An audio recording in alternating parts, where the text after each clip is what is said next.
मैं कभी अपने देश से गद्दारी नहीं करूंगा, अपनी टीम से गद्दारी नहीं करूंगा। मैं ये आज इसलिए आज मेरा मन हल्का हो। लेकिन जो 96 का जब हुआ था तो ये मैंने कई बार बोल चुका हूँ, जब मैच भी जब खत्म हुआ था उसके बाद में भी हमने कहा था कि ये पूरा टीम डिसीजन था। It was a sad game for us and it was quite emotional as well. And I was looking at Sachin. He wasn't crying. क्योंकि ये 96 का मैच मैं लाइफ में कभी नहीं भूल सकता हूँ, क्योंकि ये मैच के बाद मेरा करियर खत्म किया गया। టీమిండియా మొదటి వరల్డ్ కప్ 1983లో గెలిచింది. ఆ తరువాత 2011లో రెండవ వరల్డ్ కప్ గెలిచింది. ఈ మధ్యలో ఉన్న 28 సంవత్సరాలు అసలు టీమిండియా ఎందుకని వరల్డ్ కప్ గెలవలేదు? 1996లో ఈజీగా గెలిచే వరల్డ్ కప్ ని టీమిండియా ఎలా చేజార్చుకుంది? శ్రీలంకతో వరల్డ్ కప్ లో సెమీఫైనల్ మ్యాచ్ అర్ధాంతరంగా ఆగిపోవడానికి కారణాలేంటి? ఈ మ్యాచ్ లో మ్యాచ్ ఫిక్సింగ్ రంగు పులుముకుందా?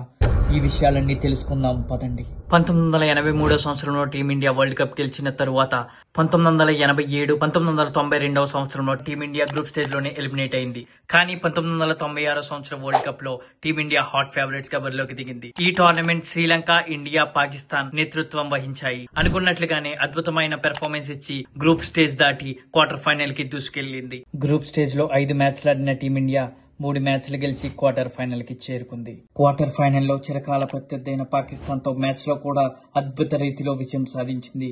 ఈ మ్యాచ్ లో నవజోత్ సింగ్ సిద్ధు 93 పరుగులు చేసి టీం విజయంలో కీలక పాత్ర పోషించాడు. అది మార్చి 13, 1996. సెమీఫైనల్స్ కి ఈడెన్ గార్డెన్స్ మొత్తం ఇండియా అభిమానులతో నిండిపోయింది. కానీ ఈ మ్యాచ్ పూర్తవకముందే శ్రీలంకను విజేతగా ప్రకటించారు. మ్యాచ్ స్టార్ట్ అవకముందే టీమిండియా ఫ్యాన్స్ కి ఒక పెద్ద ఎదురు దెబ్బ తగిలింది. పిచ్ ఫస్ట్ బ్యాటింగ్ కి అనుకూలిస్తుంది కాబట్టి ఏ టీం టాస్ విన్ అయితే ఆ టీం ఫస్ట్ బ్యాటింగ్ ఎంచుకుంటుందని ప్రతి ఒక్కరూ భావించారు. కానీ అందరి అంచనాలను తలకిందులు చేస్తూ అజారుద్దీన్ ఫస్ట్ బ్యాటింగ్ ఎంచుకోవడం అప్పట్లో ఒక పెద్ద దుమారం రేపింది. ఈ సంఘటన తర్వాతే ఫిక్సింగ్ ఆరోపణలు బలపడ్డాయి. కానీ ఈ విమర్శలన్నింటినీ టీమిండియా బౌలింగ్ తో సమాధానం ఇచ్చారు. 2 పరుగుల వ్యవధిలోనే 3 వికెట్లు తీసి టీమిండియాకు డ్రీమ్ స్టార్ట్ అందించారు.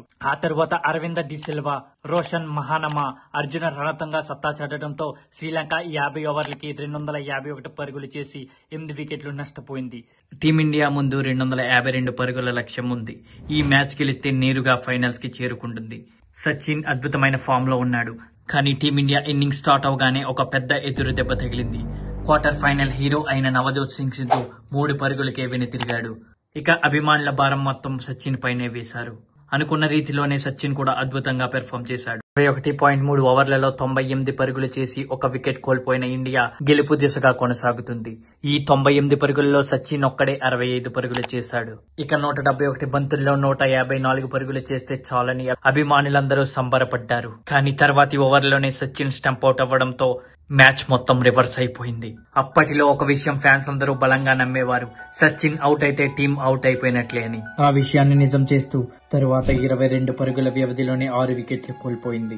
వెంటనే ఈడెన్ గార్డెన్స్ క్రౌడ్ మొత్తం ఆందోళనకు దిగారు. ప్రతి ఒక్క ఫ్యాన్ ఇండియా ఓడిపోతుందనే బాధని తట్టుకోలేక ఏ హార్ నహీ టోకా హై అనే నినాదాలు చేస్తూ బాటిల్ స్టేడియంలోకి విసరడం మొదలుపెట్టారు. స్టాండ్స్ లోనే మంటలు అంటించారు. ఈ సంఘటన చూసి స్టేడియం యాజమాన్యం, పోలీసులు, రెఫరీలు చాలా భయపడ్డారు. పరిస్థితి తీవ్రంగా మారేలోపు ఏదో ఒక డిసిషన్ తీసుకోవాలని అందరూ సమకూడారు. కానీ ఎంతకీ ఫ్యాన్స్ అల్లర్లు ఆగకపోవడంతో మ్యాచ్ ని రద్దు చేయాలని అందరూ డిసైడ్ అయ్యారు. ఈ విషయాన్ని 2 కెప్టెన్లు పిలిచి మాట్లాడారు. ఆ తరువాత దానికి అందరూ ఒప్పుకోవడంతో మ్యాచ్ ని రద్దు చేసి శ్రీలంకను విజేతగా ప్రకటించారు.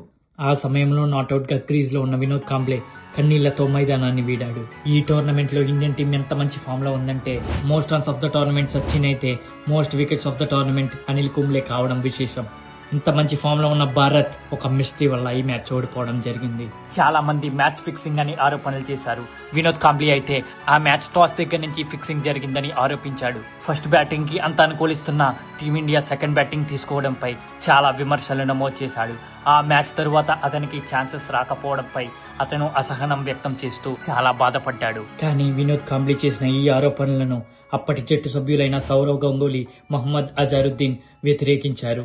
ఇన్ని సంవత్సరాల తరువాత ఎలాంటి ప్రూఫ్స్ లేకుండా ఏవో ఆరోపణలు చేస్తున్నారంటూ అతన్ని వ్యతిరేకించారు.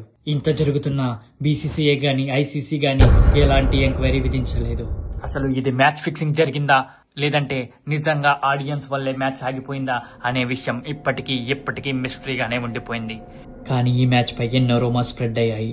ఈ విషయంలో ఎవరో పెద్ద వ్యక్తులు ఇన్వాల్వ్ అయ్యారని అందరూ అనుకునేవారు. ఈ మ్యాచ్ పై మీ అభిప్రాయం ఏంటో కింద కామెంట్ చేయండి. ఇలాంటి డార్క్ హిడెన్ మూమెంట్స్ కోసం ఇప్పుడే real talks with Ritish channel ని సబ్స్క్రైబ్ చేయండి.